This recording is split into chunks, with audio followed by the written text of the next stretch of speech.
Nadreen, आप देख रहे हैं क्राइम टाइम न्यूज। मैं हूं आपका दोस्त Khaitar Khan, bureau chief crime time news. हर तरह की खबर से जुड़े रहने के लिए हमारे चैनल को लाइक करें, सब्सक्राइब करें और देखते रहिए क्राइम टाइम न्यूज।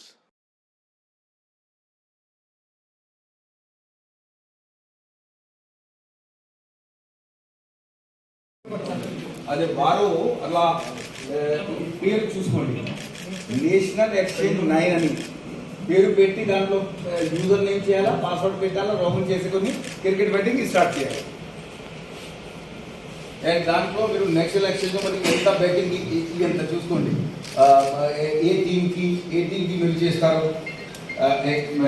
ఇక్కడ అది రిపీట్ చేస్తాం కదా మైక్ అవసరం. నేషనల్ ఎక్స్చేంజ్ 9 అని ఒక సైట్ తయారు చేసుకొని దాంట్లో యూజర్ నేమ్ పాస్వర్డ్ వస్తే లాగిన్ చేస్తే క్రికెట్ బెట్టింగ్ మొదలు పెట్టుకోవచ్చు. పేరు కూడా క్రికెట్ బెట్టింగ్తో సంబంధం లేనినట్టుగా పెట్టారు కావాలని. ఆ దాంట్లో ఎంటర్ అయితే అంతా మీరు ఇన్ ప్లే స్పోర్ట్స్ దాంట్లో ఏ ఐపీఎల్ మీరు ఇక్కడ చూసుకోవచ్చు. ఐపీఎల్ ఏ టీంలో ఎంత పెడితే ఎంత వస్తుంది ఎంత కూడా వాళ్ళు చూపిస్తున్నారు. ఎంత సీజ్ చేసినా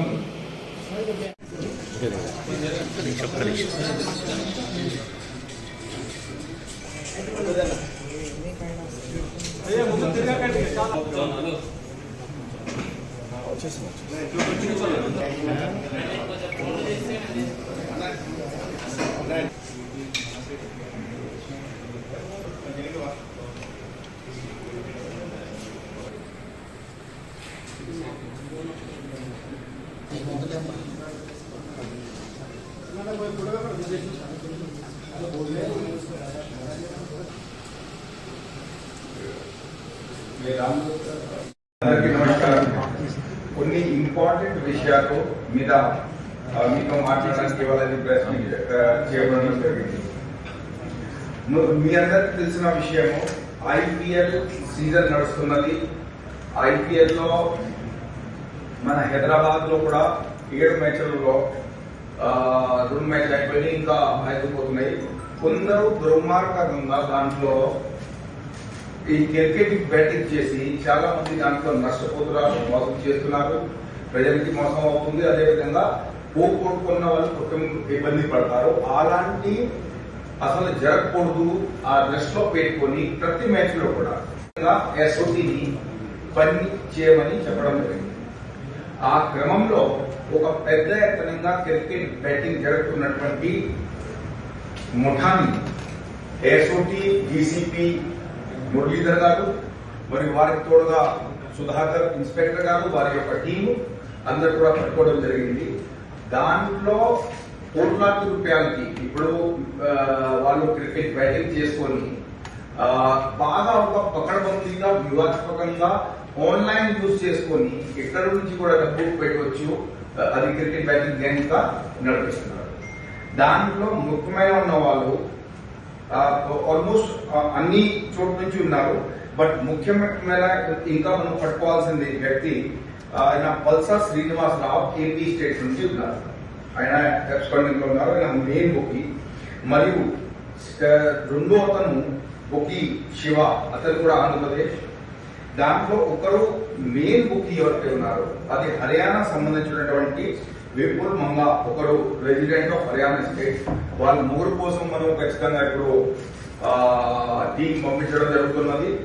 ఈ నేపథ్యంలో మనం ముగ్గురు అక్యూజ్ ని పట్టుకోవడం జరిగింది.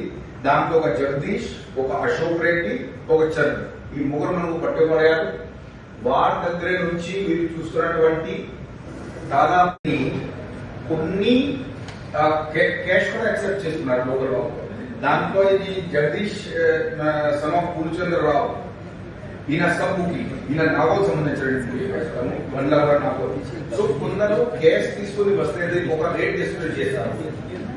ఆ రేట్ పరంగా వారికి క్యాష్ యాక్సెప్ట్ చేసుకొని ఏ టీం గెలిస్తే దాని ప్రకారంగా ఇంత డబ్బు వాళ్ళు తిరిగిస్తారు, లేదంటే ఆ డబ్బు కూలిపోవడం జరుగుతుంది.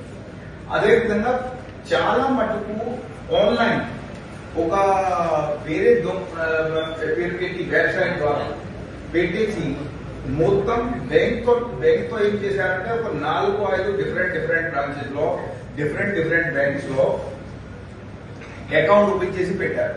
వాళ్ళు ఆన్లైన్ బుకింగ్ అవ్వగానే మీరు కూడా ఆన్లైన్ డబ్బు ట్రాన్స్ఫర్ చేయండి, అది డిఫరెంట్ అకౌంట్స్ లో పడతాయి. ఆ డిఫరెంట్ అకౌంట్ నుంచి మ్యాచ్ అయిపోయిన తర్వాత వాళ్ళు దానికి పరంగా తిరిగి అమౌంట్ వాళ్ళకి చెల్లిస్తారు.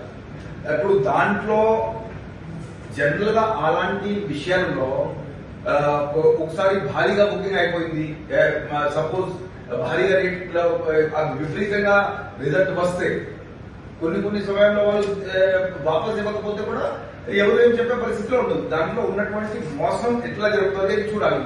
అది ఒకసారి రిటర్న్ చేశారు, రెండోసారి రిటర్న్ చేశారు, పీక్ రేట్ వచ్చేసరికి వారికి సంబంధించినటువంటి ఆల్మోస్ట్ 1,40,00,000 పైన మనం సీజ్ చేశాం. సీజ్ అంటే వారికి బ్యాంక్ కి రాసి తన అకౌంట్ కూడా ఫ్రీజ్ చేయబడింది. అండ్ అంతకు ముందు కూడా గతంలో ఎవరెవరు బెట్టింగ్ చేశారు, ఎవరెవరు బెట్టింగ్ కి దాంట్లో బుకింగ్ చేస్తున్నారు, వీళ్ళందరి మీద మనకు నిఘా ఉంటుంది. ఈ విషయంపై సంబంధించినటువంటి ఒక 2 ముఖ్యమైనటువంటి మాట మీకు చెప్పగలుగుతాము.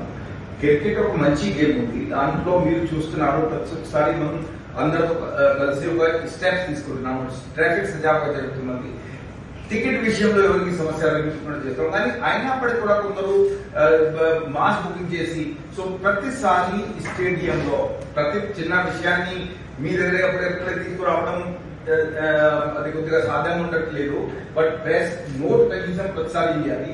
ఆల్మోస్ట్ ఎవ్రీ మ్యాచ్ లో మనవారు స్పోర్ట్ లో బ్లాక్ చేసేవారిని పట్టుకుంటున్నారు. లాస్ట్ మ్యాచ్ లో కూడా ఒక టికెట్ బ్లాక్ చేస్తూ పట్టుబడారు. అంతకుముందు ఒక వ్యక్తి దగ్గరే జనాలకి ఒక్కొక్క టికెట్ దొరకట్లేదు. ఆ అటువంటి నేపథ్యంలో ఒక 140 టికెట్ ఒక వ్యక్తి దగ్గరే ఉండగా, అయినా కూడా ఒక సర్వీస్ ప్రొవైడర్ దగ్గరే ఉండగా అది కూడా పట్టుకోవడం జరిగింది. So cricket batting and blocking of tickets ఎట్టి పరిస్థితుల్లో సహించేది ఉండదు.